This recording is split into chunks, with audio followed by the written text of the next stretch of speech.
drop-offs in reverse, so starting with the lakefront and going back towards downtown. And then I will plan on being back about 4:15, 4:30 in Anchorage. That's my goal. Does anyone have a flight tonight or dinner reservations that they absolutely have to be back for? Okay. Sounds good. I mean, my plan is to get you back at 4:30, but Alaska sometimes has different plans for us. So. I also know I want to hear from each of you. I want to hear your name and where you're from, and a highlight of your trip so far, or something that you're looking forward to. So if you have that in mind, and I'm just going to normalize, we can just continue to ask each other's names throughout the day, so we don't have to memorize this, but I do want us to start to get to know each other. So we want to start, let's start up front with Brian. Name, where you're from, and a highlight. My name is Brian. I'm from Alabama. I work for United Airlines. I travel all the time. Usually take a trip every 3 months. I like to go places like this. That's why I like to make in Colorado, but it's nothing like this. And I'm not in a hurry to get back there, but I can jump on the plane anytime. This is my first excursion since I've been here. I got here Wednesday. Mountains is they're in the background. So I called and checked around. I'm going to take the train up to Denali, but it's not a day trip. I don't think they have any day trips right now. So here I am. Awesome. Thank you, Brian. I'm Bianca. This is my daughter Kesa. We're from Washington State. And the highlight so far has been the glacier with you guys yesterday, and then the Northern Lights last night. Awesome. Thank you, Bianca. You don't have to say it was a highlight just because I was there. No, it was a highlight other than my accident. Right. Fair enough. All right. Hi. Yeah, I'm Christy, and this is my daughter Caitlin. We were here for a wedding, so we had a rehearsal dinner last night.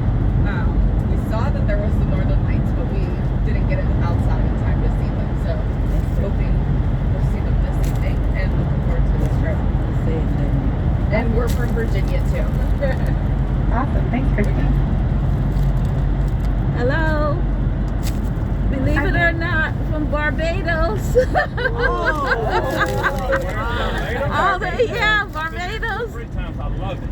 Thank you. Best island in the Caribbean. Thank you. But all the way from Barbados, New Jersey, and my son brought me to see the Northern Lights. Michael. Go ahead, Michael. I'm from New York, and we're here in Anchorage for another day, and then we're going to take the train to Fairbanks. Enjoy the ride. Awesome. Thank you. Some lights in Fairbanks. My name is Hagen. I am a digital nomad, as they call it these days. I just been traveling for the last, 7-8 months. I guess my base is in Las Vegas, but I haven't been back in God knows how long. This is my 13th trip to Alaska, and I think my 4th or 5th salmon berry tour. I have 2 highlights. My friends and I were up in Fairbanks before we came down a couple nights ago, and we went to Kastner Glacier, which was incredible, and we had an incredible aurora show Tuesday night. I've seen the aurora probably 15-20 times in my life. It was probably the second best I'd ever seen in my life, and that was Tuesday night. It was a big highlight. Amazing. Thank you, Hagen. Okay. Hi, this is Ying Ming.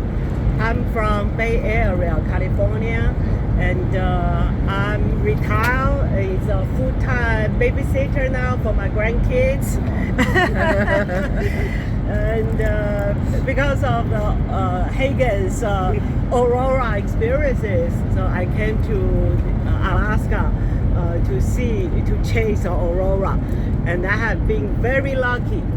We went out 6 nights and I saw aurora all 6 nights. Wow. Actually, I even got a bonus last night to see another showing at Anchorage.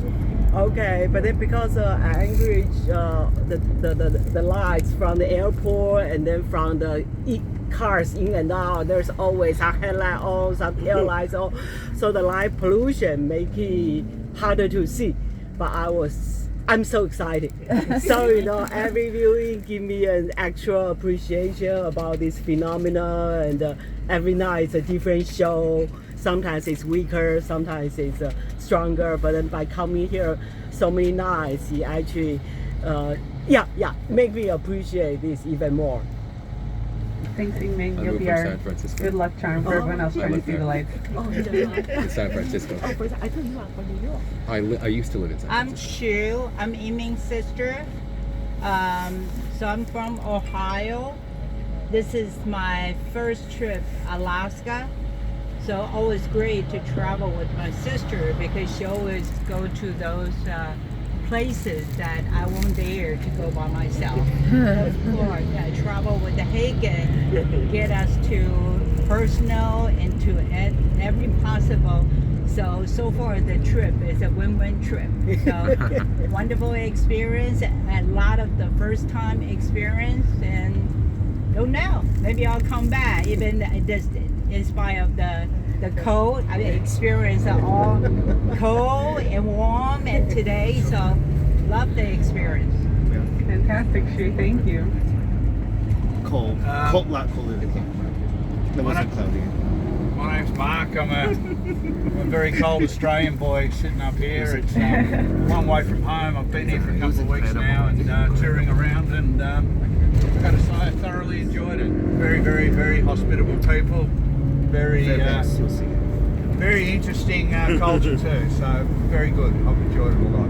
Well, welcome, Mark. We had an Iditarod finisher this year from Australia. Really? Yeah. That'd be a first, wouldn't it? Yeah, I think there's been a couple actually, but yeah, he might have been cold too though. All right, all the way in the back.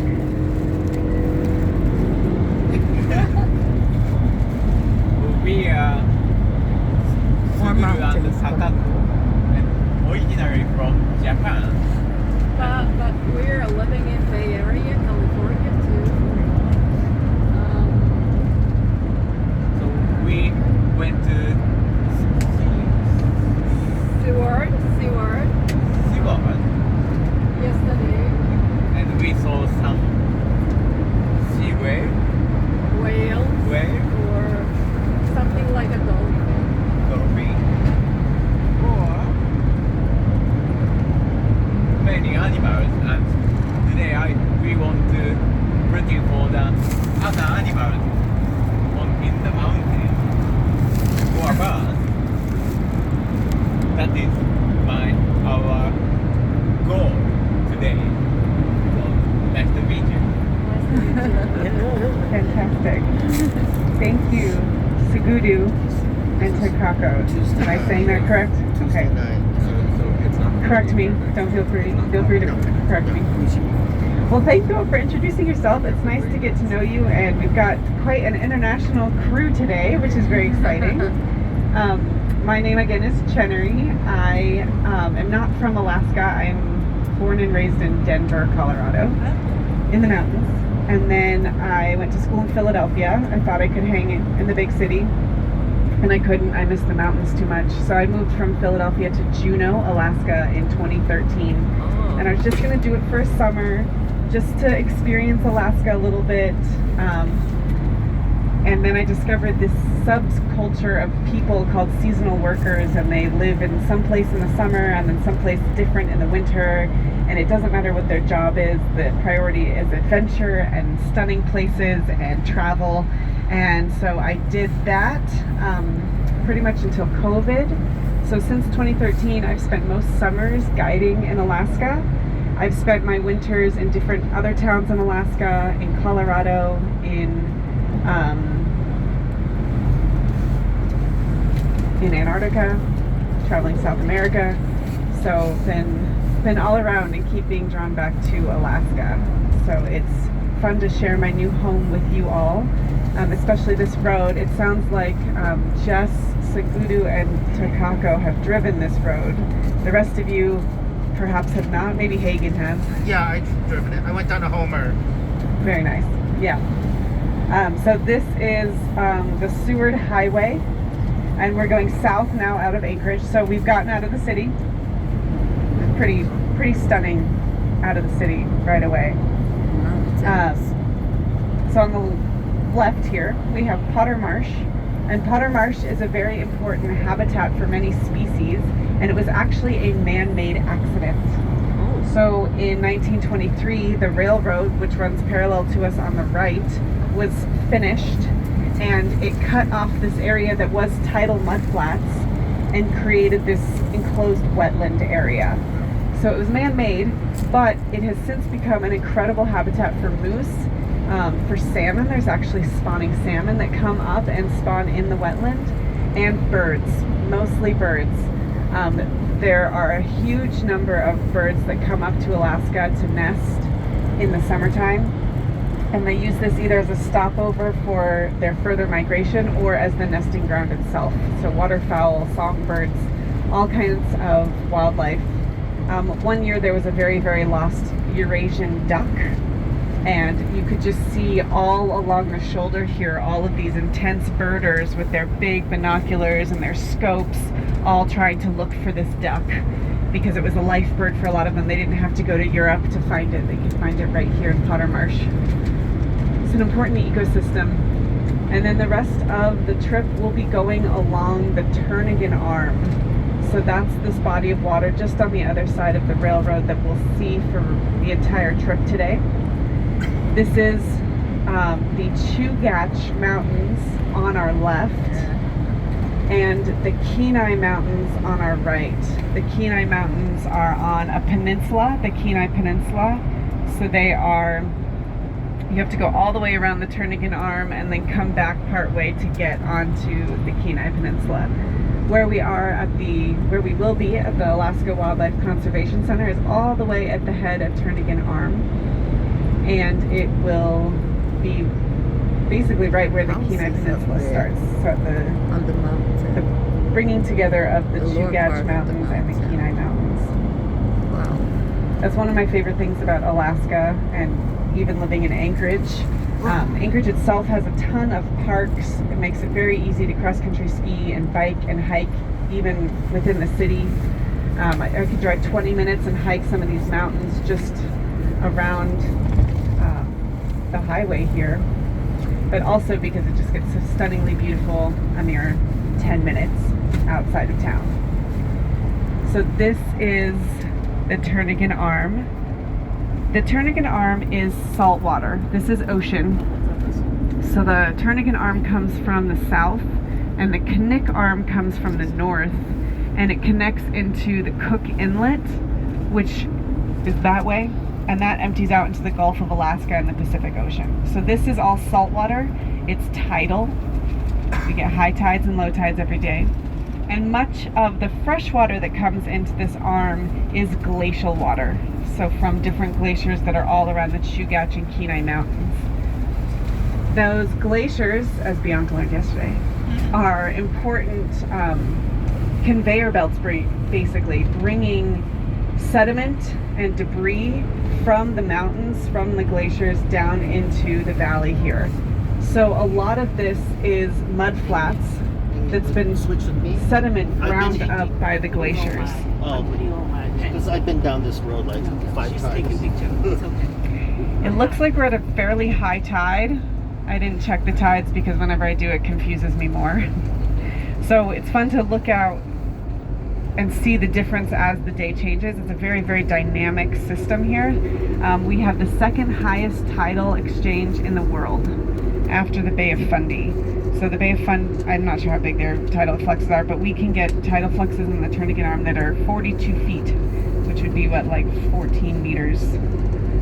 So huge, huge tidal fluxes. We get 2 high tides and 2 low tides every day. So at a high tide, you know, it looks kind of like this, like water all the way to the Kenai Peninsula. And then in 6 hours, this can completely drain, and it looks like a couple small trickles of river. In just 6 hours, that changes. We just had the new moon on the 21st, so that was probably higher tidal exchanges than we have right now. When it's a new moon or a full moon, the moon, sun, and earth are all lined up. So that means the sun and the moon are pulling in the same direction. So you get higher tides at the full moon and the new moon. On the flip side, at the half moon, the moon and the sun are pulling at the earth from a 90-degree angle. They're pulling it from separate directions. So you don't get as extreme of tides because those two different forces are acting on the earth and the tides.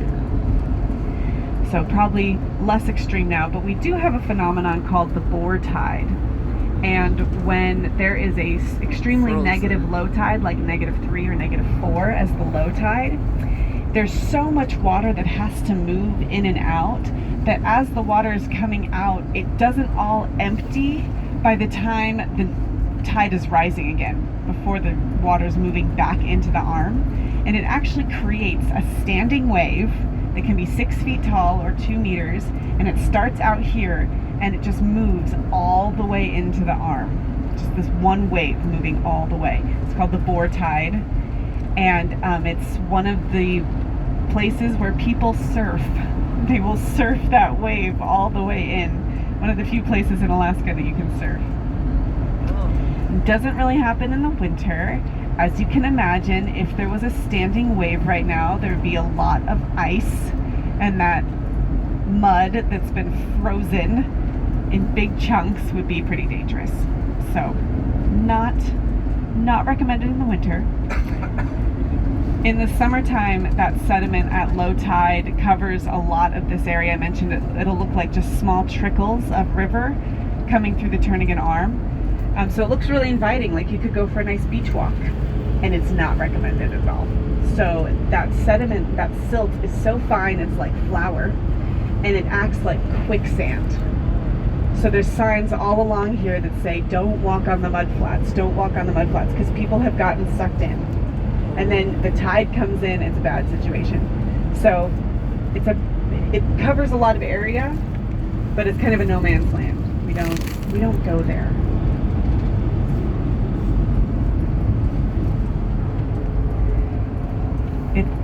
I saw the weather, who knows, right? Alaska has her own mind about things, but it did say that the snow was not supposed to start until later. So maybe we will be lucky enough to get good weather and good views at the top of the tram. 2 days ago we were supposed to do this tour. It was sunny and nice in town, and a raging blizzard further in to the Turnagain Arm area. They had closed the Wildlife Conservation Center, and they were about to close the tram because it was so windy. So we had to cancel that day. So that's why when I say, oh, it looks nice here, I have no idea what it's actually going to be like when we get to Girdwood. No promises made. You can see as we stop here, you can kind of see the current moving. I've been here 5 or 6 times, Yeah. so. What if the wind is helping you out? Excuse me. Switch with it. Yeah. That way you get that view.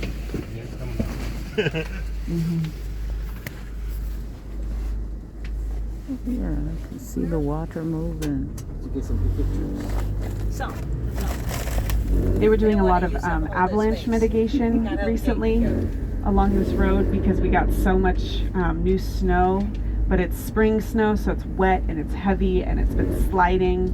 It's been a very unstable environment, so they've been doing a lot of mitigation because even this winter we can have avalanches that come over the road, and they can knock out power, so Girdwood can be out of power. They can close the highway, they can knock trains off of the train tracks here on the right, and then in the summertime we get landslides. Not as often as avalanches, but that's what a lot of this is. They're trying to mitigate some of these rocks that are coming down onto the highway. We're looking at icebergs. So very dynamic environment, even on our highway, right out of Anchorage.